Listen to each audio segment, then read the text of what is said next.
48 laws of power.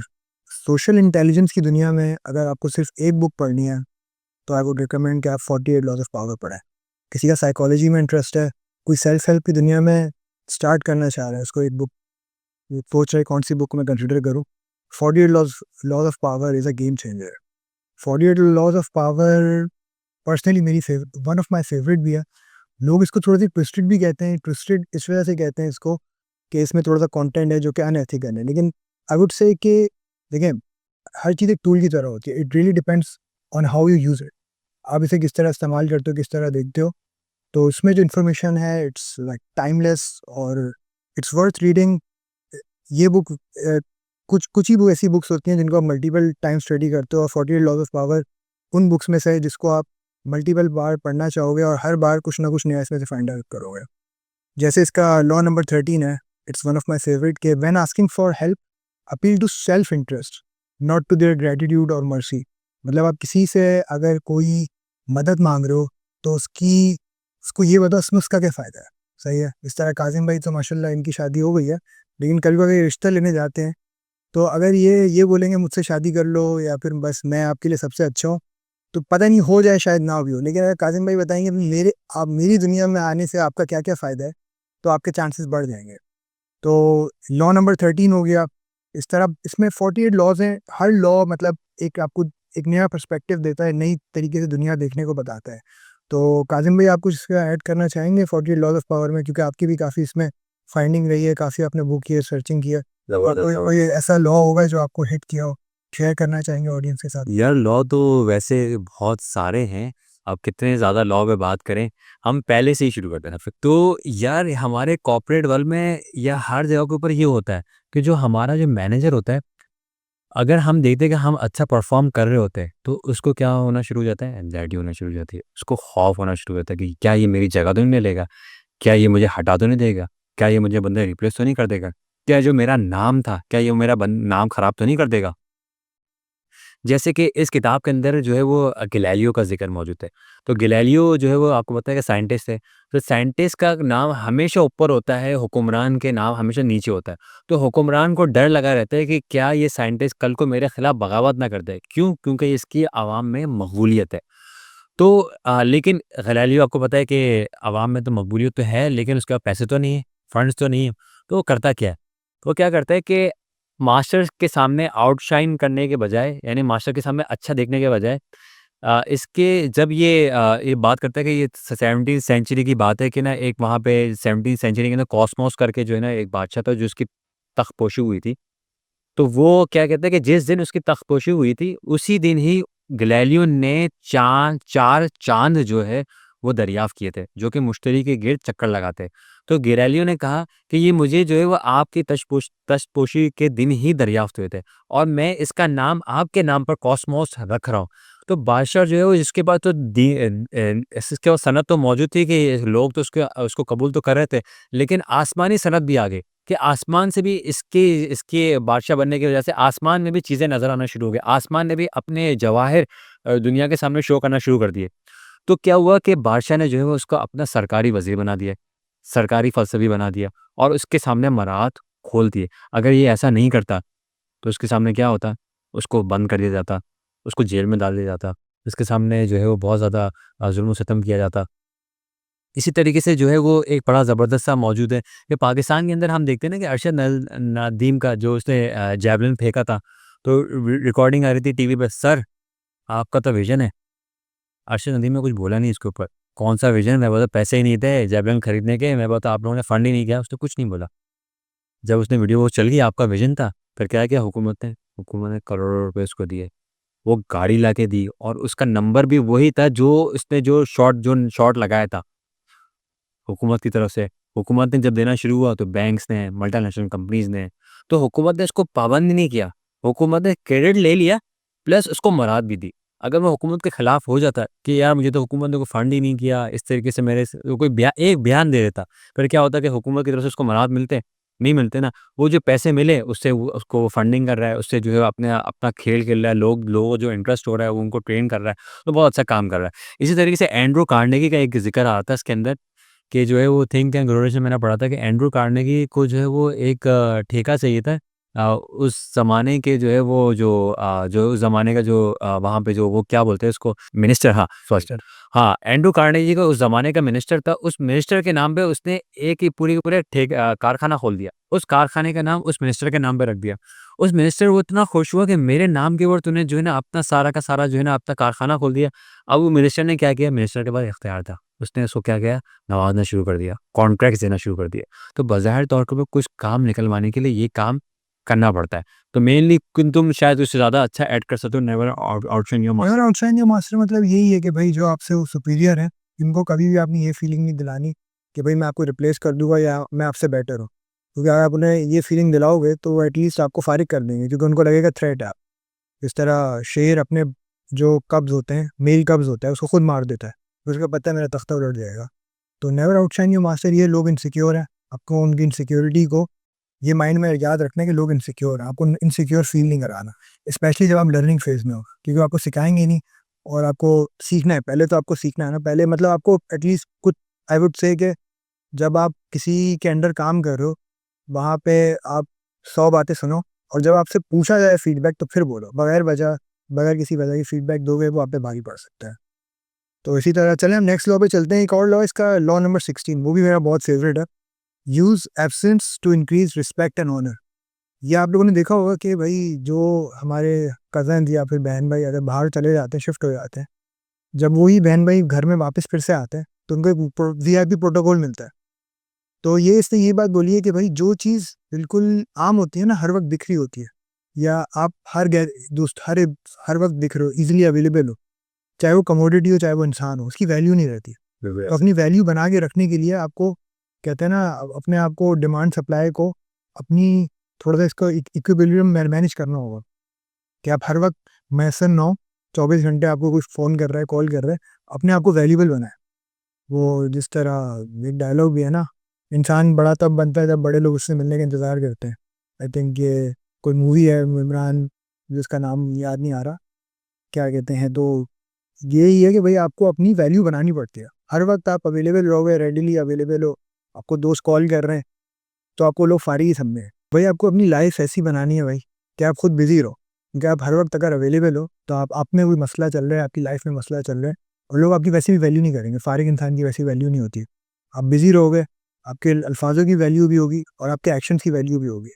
तो वही आपने देखा होगा हमारी फैमिली गैदरिंग में भी, कि जो बंदा फारिग होता है, अनएम्प्लॉयड होता है, या फिर हर फैमिली गैदरिंग में दिख रहा होता है, उसकी सबसे कम वैल्यू होती है कंपैरेटिवली। जो 10 में से एक फैमिली गैदरिंग में आ रहा होता है तो उसको फिर उसकी अलग ही तरीके से भी ऐसे, शायद वो यही होगा, घर पे सो ही रहा होगा, आता ना हो। मतलब वो नहीं, वो घर पे सो नहीं रहा होता, को मतलब उसकी परसेप्शन होती है ना, आपको कोई बंदा नहीं दिखता, परसेप्शन ये मिल जाती है बिजी है। लेकिन आपको इसमें बैलेंस दिखना है, इतना भी नहीं आपने गायब हो जाना है कि बंदा आपको भूल ही है। एक बैलेंस रखना है, ठीक है, मतलब अपने आप को मैसर भी करना है, सही है। लेकिन इतना भी टाइम तक गायब नहीं करना कि लोग आपको भूल भी जाए। तो इसमें एक इक्विलिब्रियम है, क्योंकि कोई सोच सकता है वीडियो देखे और बोले यार इस बंदे ने तो ये बात बोली है, अब मैं आज के बाद कहीं भी नहीं दिखूंगा और मैं कहीं भी नहीं बैठूंगा। आपको बैलेंस रखना है। मुझे तो इसके ऊपर एक और लॉ याद आ रहा है कि वो 7 वाला ना, 7 वाला लॉ भी तो ऐसे ही है कि get others to do work for you but always take the credit. कि आपके लिए दूसरे लोग आपके लिए काम करें और आप क्या करें, क्रेडिट सारा ले लें। तो बज़ाहिर तौर के ऊपर इसमें जो है वो मिसाल दी गई है कि पीटर पॉल की। पीटर पॉल जो आर्टिस्ट था, बज़ाहिर तौर पे जो है वो क्या करते थे कि जब वो आर्टिस्ट मशहूर हो गया जो आखिरी वक्तों में, तो हर कोई बोला कि मेरे लिए आर्ट बना दो, मेरे लिए पेंटिंग बना दो। तो उसके लिए तो पॉसिबल नहीं था, हर इंसान की ज़िंदगी में 24 घंटे ही होते हैं। एक अमीर है उसके बाद भी 24 घंटे ही, एक गरीब है उसके बाद भी 24 घंटे ही है। तो उसने क्या किया कि उसने टीम बना दी और अपने एक-एक स्किल हर एक-एक बंदे को सिखा दिया। अब कोई बंदा कोई स्केच कर रहा है, कोई बंदा पेंटिंग कर रहा है, कोई बंदा कलर लगा रहा है, कोई बंदा कलर बना रहा है।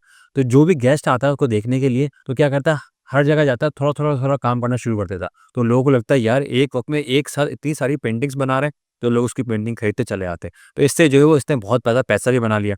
तो बजाय तौर के ऊपर हम देखते हैं कि हम जो ऑपरेटिंग सिस्टम यूज़ करते हैं, हम बोलते हैं यार क्या ज़बरदस्त ऑपरेटिंग सिस्टम बनाया बिल गेट्स ने, क्या गाड़ी बनाई इस बंदे ने। बजाय तौर पे उसने पूरा का पूरा एक सिस्टम बना दिया है। ऐसी है, लॉ नंबर 18 से भी रिलेट कम कर सकते हैं कि आइसोलेशन में आपको नहीं रखना। इसका लॉ नंबर 18 जो यही बोलता है, आजकल हमारे ट्रेंड में, माशरे में नया ट्रेंड शुरू हुआ है कि लोग अकेले पसंद हो गए हैं। तो आइसोलेशन इटसेल्फ डेंजरस भी है, क्योंकि उसने एग्जांपल दिए कि फोर्ट्रेस जो है, फोर्ट्रेस उसने बताया कि फोर्ट्रेस जो है, उसमें अगर आप किसी बंदे को रख देते हैं, वो दुश्मन से तो सेफ है, लेकिन वो अंदर जो है खुद भी मतलब उसका माइंड लूज हो सकता है, क्योंकि अकेलापन देखिए प्रिजन में हम किसी को डालते हैं, इसकी वजह यही होती है ना कि एक पनिशमेंट देना होता है। सोशल क्रीचर है, आपको सोशल गैदरिंग भी चाहिए। बाकी आइसोलेशन में आप ज़्यादा देखिए, आपको अगर कोई बड़े काम करने हैं ज़िंदगी में, आपको टीम चाहिए, आपको लोग चाहिए, आपकी एक बेसिक सोशल ह्यूमन नीड है, सोशल आपकी सोशल गैदरिंग, सोशल वगैरह आपको जाना। तो आइसोलेशन इट्सेल्फ डेंजरस है। आपको अच्छे लोग चाहिए अपने अराउंड, और अपने मैं कहूँगा अपने से बेटर लोग चाहिए, जो जिनसे आप सीख सकते हो, एब्जॉर्ब कर सको, जो कि आपको ज़िंदगी में आगे लेके जाएँगे। तो अपने आप को सराउंड करना इम्पोर्टेंट है, लेकिन राइट लोगों से सराउंड करना उससे ज़्यादा इम्पोर्टेंट है। इसके ऊपर तो मुझे अगर ना मुझे लॉ एड याद आ रहा है इसके ऊपर, कि एक लॉ एड ये था कि कोशिश करें लोग आपके पास चल कर आए, आपका इन्हिसार करें। और इसके लिए अगर लोग आपके पास चल के लिए आए, वो कैसे आएंगे? इसके लिए अगर आपको जाल भी बिछाना पड़े ना, तो उससे भी दूर ना करें। डिपेंडेंसी रखें आप, डिपेंडेंसी डिपेंडेंसी रखें, मतलब इसको थोड़ा-सा लोग ट्विस्टेड सेंस में भी देखते हैं कि यार मतलब क्या? लेकिन देखिए, जो चल के आ रहा होता है ना, ज़रूरतमंद वो होता है ज़्यादा ना, मतलब तो आप अपने आप को इतना एक अट्रैक्शन पॉइंट जब आप बनाते हो, जब आपके पास चल के आ रहा होता है ना, तो आप उससे अपनी बात मनवा सकते हो। इनफैक्ट जब आप किसी के पास चल के जा रहे होते हो ना, वो आपसे अपनी बात मनवाता है। बिल्कुल, तो ये इसमें चीज़ हाँ, ये चीज़ आप इसमें बड़ी ज़बरदस्त एक एग्ज़ाम्पल दी गई है कि स्टोरी रॉबर्ट ग्रीन की तो ख़ास बात ये है कि इस किताब को तो वैसे उर्दू तर्जुमा भी हो चुका है, मेरे हाथ में मौजूद है, और इंग्लिश तो है ही है। तो इस किताब में बड़ा फ़ायदा ये है कि हर चीज़ में कोई ना कोई कोट, स्टोरीज़ 1, 2, 3 हर लॉ में 3-4 स्टोरीज़ लेके आते हैं। तो ये बड़ा किताब में जो है ना बड़ा मज़ा आता है कि स्टोरीज़ जो है इंसान के ज़हन में हमेशा याद रहती है। तो निशात सानिया में एक आर्किटेक्ट था, आर्किटेक्ट का नाम तो मुझे याद नहीं आ रहा। तो वो आर्किटेक्ट को एक काम दिया गया कि एक चर्च सेंटा मारिया की मरम्मत, गुंबद की मरम्मत करने दी। तो जो है वो कंपनी के जो उस इलाके के जो कॉन्ट्रैक्टर थे, जो कि स्टेट मिनिस्टर्स वगैरह थे, उन्होंने उसको कॉन्ट्रैक्ट दे दिया। तो जब वो काम करना शुरू कर दिया, तो मिनिस्टर ने हमेशा ये होता है कि काम कोई करे, क्रेडिट कोई और ले जाए। तो एक और बंदे को, शायद लुइस नाम था, उसको ऐड कर दिया कि काम ये करेगा, क्रेडिट ये ले जाएगा। तो उसको जो आर्किटेक्ट था उसको पता चल गया कि यार ये तो सारा मेरा क्रेडिट खा जाएगा। तो उसने क्या किया, अपने आप का बीमारी का बहाना कर लिया और जाता ही नहीं। वो जो नया बंदा था लुइस, उसको तो कुछ कद्दू कुछ पता ही नहीं था कि काम कैसे होना है, गुंबद कैसे बनाना है, और ये तो गुंबद बनाना चर्च का, वो ये तो बहुत मुकद्दस काम है, क्योंकि इसकी माशरे में बहुत ज़्यादा वैल्यू है, फिर इलाके वाले भी लोग जानेंगे, मिनिस्टर के कॉन्ट्रैक्ट भी मिलेंगे। तो नाम ये होता है ना, किसी बंदे को लॉन्च करना होता है तो सारा क्रेडिट उसको दे दिया जाता है। इससे हम लॉ आप बाद में हाँ, हाँ। बताना फिर हम। तो इसमें ये है कि उसने क्या किया कि बीमार हो गया। बीमार हुआ तो मिनिस्टर को पता चल गया कि भाई असल बंदा तो यही आर्किटेक्ट है, ये जो लुइस आ रहा है इसको हमने ऐड किया। अब आपको पता चल गया कि ये किसी काम का नहीं था। मिनिस्टर ने क्या किया कि उसको हटाया और जो ओरिजिनल आर्किटेक्ट है उसको वापस लेके आए। तो इससे क्या हुआ कि स्टेप पे डिपेंडेंसी क्रिएट की करनी नहीं थी इसको, लेकिन उसने डिपेंडेंसी दिखाई कि जो मेरा काम है उसकी रिवॉर्ड मुझे ही मिलने चाहिए, कोई और दूसरा रिवॉर्ड कैसे ले जा सकता है। लेकिन वही इसमें मसला आ जाए, नेवर आउटशन योर मास्टर। तो सम टाइम हर जगह के ऊपर हाँ, मतलब वही वाली बात है, आपको हर मौके के लिहाज से सर्कमस्टेंसेस देखनी होती है। बाकी इसका लॉ नंबर 43 भी मतलब आप हम लोग अपनी प्रीवियस टॉक से रिलेट कर सकते हैं कि work on the hearts and minds of others. कि आप अगर किसी को काम कराने चाह रहे हो ना, ज़बरदस्ती कभी ना करो। क्योंकि आप किसी से कोई ज़बरदस्ती काम कराओगे, आप उसे मुनाफिक बना दोगे। तो आपको उसके दिल और माइंड में ऐसी बात मतलब उसको कन्विंस करना है कि उसका खुद दिल चाहे काम करने को। लेट्स अज्यूम हम किसी से कोई काम करवाना चाह रहे हैं, आप कोई वर्कफ़ोर्स बनाना चाह रहे हो, टीम बनाना चाह रहे हो, तो आपने उन लोगों को ही हायर करना है, उन लोगों को अपने साथ लेके चलना है जो आपके विज़न से अलाइन करता है।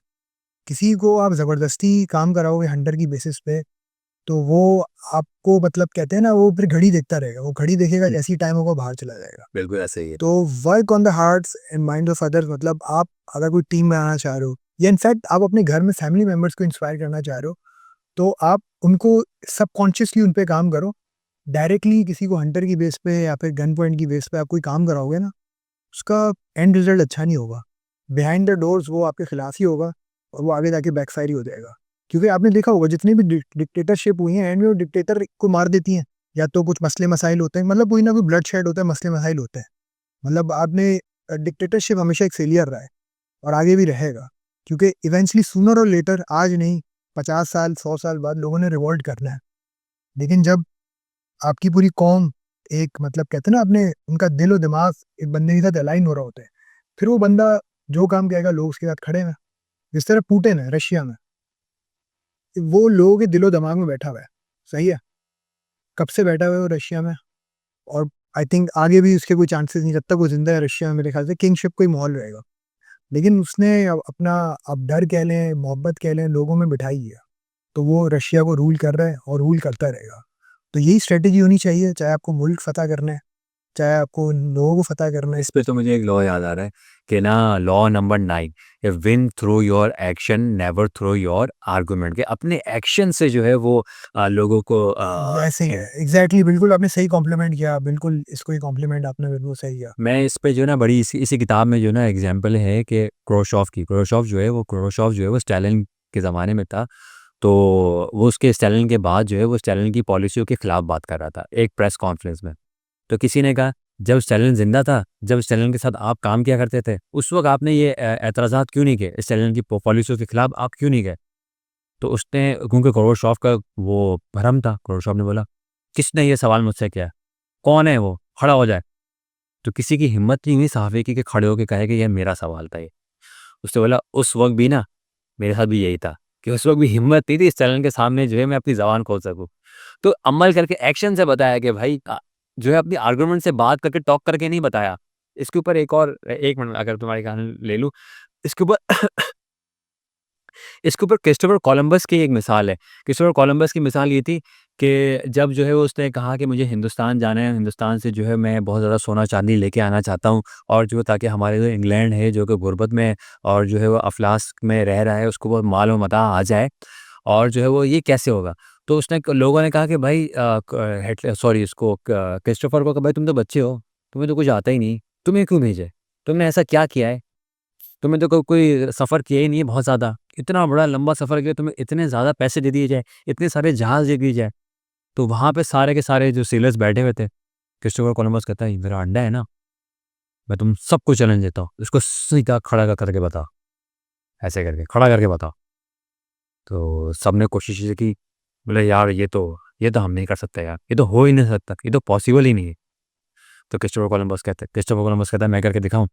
उसने अंडा लिया, वापस करके नीचे तोड़ दिया और खड़ा कर दिया। तो बोला, तुमने तो रूल तोड़ दिया। उससे बोला, ये कहाँ, ये किस किस कौन सा कानून है कि रूल तोड़े नहीं जा सकते।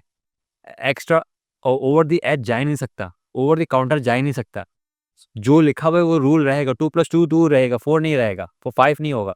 ये कहाँ लिखा हुआ है? और मैंने कब बोला कि अंडा को तोड़ना नहीं है आपने? तो यही चीज़ है कि अमल के ज़रिए से, अपने एक्शन के ज़रिए तमाम लोगों को उसने मुतासिर कर दिया। तो ये एक इम्पॉर्टेंट चीज़ है। चलिए, मेरे ख्याल से काजिम ये लॉ नंबर 48 पे इसको क्लोजिंग नोट करते हैं, अज्यूम फॉर्मलेसनेस। बस नहीं, ये बात बताइए अज्यूम फॉर्मलेसनेस में कि भाई एंड में जो लोग अडेप्ट करते हैं सर्कमस्टेंसेस को, जीत उन्हीं की होती है। सही है। कि मतलब आप अपने सर्कमस्टेंसेस, क्योंकि बहुत सारे लोग, डिप्रेशन क्या है, आपसे मेरा सवाल है, डिप्रेशन क्या है? मतलब पास्ट में जी रहा है ना बंदा, बंदा जब गम में होता है पास्ट में जी रहा होता है, सही है। और एंशियस बंदा क्या है? फ्यूचर में। जो फ्यूचर के बारे में एंशियस है, वो फ्यूचर में जी रहा है। तो फॉर्मलेसनेस ये है कि आप प्रेजेंट में अपने आप को मोल्ड कर लो। तो लॉ नंबर 48 की ब्यूटी इसने, मेरे ख्याल से परफेक्ट लॉ हो सकता था एंड करने के लिए, कि आप फॉर्मलेस हो जाओ। फॉर्मलेस मतलब कि जो आपके सर्कमस्टेंसेस हैं उस हिसाब से ढल दो। हर किसी ने एक आइडियल लाइफ सोची होगी, हर किसी ने सोचा होगा यार मेरी लाइफ ऐसी होनी चाहिए थी, मुझे इस मुल्क में होना चाहिए था, मेरे पास इतने पैसे होने चाहिए थे, मेरा ये घर होना चाहिए था, वो XYZ। लेकिन अगर आप इस सोच में रहोगे, आप जो आप अचीव करना चाह रहे हो उसके चांसेस जीरो हो जाएगा। तो आप जहाँ पे हो, आई बिलीव वहाँ पे आप 100% दो एफर्ट। और ये बात की गारंटी है, जहाँ पे अगर आप कहीं कहीं भी हो, अब लाइफ में आप कहीं भी हो, कहते हैं ना बिल्कुल बॉटम ऑफ द बैरल पे हो, अब वहाँ पे 100% दोगे, इवेंचुअली और रास्ते निकलते हैं, सही है, उससे ऊपर रास्ते निकलते रहेंगे। तो जहाँ भी 100% अपना एफर्ट दे बंदा, इंशाल्लाह अल्लाह ताला आपको और रास्ते खोलेंगे। अल्लाह ताला ने भी कहा आप शुक्र करोगे मैं आपको और दूंगा। तो शुक्र करने का यही है कि भाई आपके पास जो चीज़ें हैं आप उन पर 100% एफर्ट मारो। जो नहीं है उसके बारे में आप सोचो ही नहीं, उसको ऐसे एज्यूम करो एग्जिस्ट ही नहीं करता। जो है उस पर इतने इन्वॉल्व हो जाओ, फ्लो स्टेट जो कहते हैं कि फ्लो में आ जाओ, काम में इतने मगन हो जाओ, अपने पास चीज़ें जो है उसको पॉलिश करने में, निखारने में इतना अच्छे हो जाओ कि आपको पता, इस बात का ख्याल ही नहीं रहे कि यार जो मेरे पास नहीं है उसका दिमाग में आएगी। क्योंकि आई कैन गारंटी आप उस पर 100% एफर्ट दोगे, 100 रास्ते और खुलेंगे और आप इवेंचुअली वहाँ पहुँच जाओगे जो आप करना चाह रहे हो, या आप लाइफ में बेटर पोजीशन पे हो गया। ऐसी हम काउंटलेस स्टोरी देख चुके हैं यार, कि मतलब जो लोग स्लम से निकल के, मतलब ना, बादशाहों के तखत, कहते हैं ना, थ्रोन पे बैठे हैं, तो आई थिंक लाइफ में अडेप्टेबिलिटी बहुत ज़्यादा इंपॉर्टेंट है कि आप जहाँ पे हो वहाँ पे अडेप्ट करना है अपने आप को, और जहाँ पे हो 100% एफर्ट दो, नो डाउट। इसके ऊपर मैं भी कहूँगा कि ना आखिरी लॉ जो है वो लॉ नंबर 10 है कि infection avoid the unhappy and unlucky. कि जो अनलकी पीपल हैं, ये जो अनहैप्पी लोग हैं, जो उदास या बदकिस्मत लोग हैं, उनसे भी आप दूर रहो। इसमें ये है कि ज़रूरी नहीं है कि हर हर इंसान जो है वो इंसान की ज़िंदगी में बुरे या अच्छे लोग भी होते हैं, बुरे लोग भी होते हैं। जो कि बदकिस्मत लोग हैं, उनसे भी इंसान को दूर रहना चाहिए। अब बड़ी इसे ज़बरदस्ती एक मिसाल दी गई थी कि ना एक कौवा था, उस कौवे के मुँह में ना एक बीज आ गया, यानी कि कोई फल आ गया, और वो फल हम उसके पेट में ही रहा। वो जो बीज है ना, वो दुआ करता रहा कि या अल्लाह मुझे इसके पेट से तो निकालें, मुझे हवा से तो कहीं पे ज़मीन में तो डालें। तो वो क्या हुआ कि उसकी पेट से निकला, और पेट से निकल के कहीं पे दीवार पे आके गिर गया। फिर वो जो बीज जो था पहले वो दरख्त पे था, दरख्त से पेट कौवे के पेट में आया, अब वो दीवार पे आके फँस गया। अब वो दीवार से शिकवा शिकायत करता रहा, यार मैं तो दीवार पे आके फँस गया, काश मैं ज़मीन पे गिरता तो मैं बड़ा दरख्त बन जाता, तनावर बन जाता, लोग मुझसे इस्तेफ़ादा करते। अब तो मैं दीवार में आके फँस गया हूँ, मैं तो यहाँ पे फल-फूल हो ही नहीं सकता। दीवार पे आगे शिकवा-शिकायत करता रहा। तो दीवार भी नम हो गई, दीवार ने बोला अच्छा ठीक है, मैं क्या करता हूँ, मैं दीवार थोड़ी खुल जाती हूँ, तुझे जगह दे देती हूँ, तू इस दीवार में अपना घर बना ले। बस उस दीवार थोड़ी नम हुई, दीवार थोड़ी गीली हुई, दीवार ने थोड़ी-सी उसको जगह दी, बस उसने अपना काम दिखा दिया। वो क्या हुआ, फलता गया, फूलता गया, फलता गया, वो ग्रो करता गया, बीज से दरख्त पौधा निकला, पौधे से बनता गया, पूरा दरख्त बन गया। जब वो तनावर दरख्त बन गया, उसने दीवार को ही तोड़ दिया। तो समटाइम ऐसा भी होता है, और इस किताब में ऐसे लॉ बहुत सारे मौजूद हैं कि समटाइम किसी को आप एहसान करते हैं और आपके ऊपर ही वो चुरा भोगते हैं। जी, जी। थैंक यू काज़िम, और थैंक यू आप लोगों का। ये हमारा छोटा-सा बुक रिव्यू था 48 लॉज़ ऑफ पावर का। इसका कंसाइज़ वर्ज़न भी है, क्योंकि आजकल हमारा अटेंशन स्पैन का बड़ा मसला है, तो आई वुड रिकमेंड, अगर कोई रीडिंग स्टार्ट कर रहा है या फिर बिल्कुल क्यूरियोसिटी में है, तो उसका कंसाइज़ वर्ज़न से स्टार्ट करें, क्योंकि इसमें बहुत ज़्यादा इसमें हिस्टोरिकल एग्ज़ाम्पल्स दिए हैं, एलैबोरेट बहुत ज़्यादा किया है। तो कंसाइज़ वर्ज़न मैंने भी सबसे पहले कंसाइज़ वर्ज़न ही पढ़ा था, वो इससे 1/3 है, ये 2/3 ये समझिए, अगर ये इससे तकरीबन 33% इसका होगा ना, तो कंसाइज़ वर्ज़न से आप स्टार्ट करें और इस बुक को ज़रूर पढ़ें। बहुत सारे लोगों को बुक में ये लगता है ट्विस्टेड बुक है, इसमें ख़राब चीज़ें भी बताई गई हैं, अनएथिकल चीज़ें भी बताई गई हैं, ऐसी चीज़ें भी बताई गई हैं जो कि हमारे मोरल वैल्यूज़, हमारे दीन के कहते हैं ना, क्लैश करता है। लेकिन आई वुड से कि नॉलेज नॉलेज एक टूल की तरह है, एक पावर है। अब ये आपके ऊपर है, आप किस तरह इस्तेमाल करते हो। मैं कहता हूँ, अगर इसमें मैनिपुलेशन सिखाई भी गई है, तो आपको अगर पता होगा मैनिपुलेट कैसे होते हैं, तो आप कल मैनिपुलेट होने से बच भी जाओगे ना। तो I would definitely recommend this book, I would definitely से कि इस बुक को पढ़ें, और हमें ज़रूर फीडबैक दें कि आप फ्यूचर में ऐसी बुक्स के बारे में और हम रिव्यू देखना चाह रहे हैं, या फिर कोई भी आपका जनरल फीडबैक हो, कौन सी बुक आप चाह रहे हैं जिसको हम कवर करें, तो इंशाल्लाह हम उस बुक रिव्यू के साथ नेक्स्ट टाइम हाजिर होंगे। Thank you for watching, until next time, इंशाल्लाह, अल्लाह हाफ़िज़।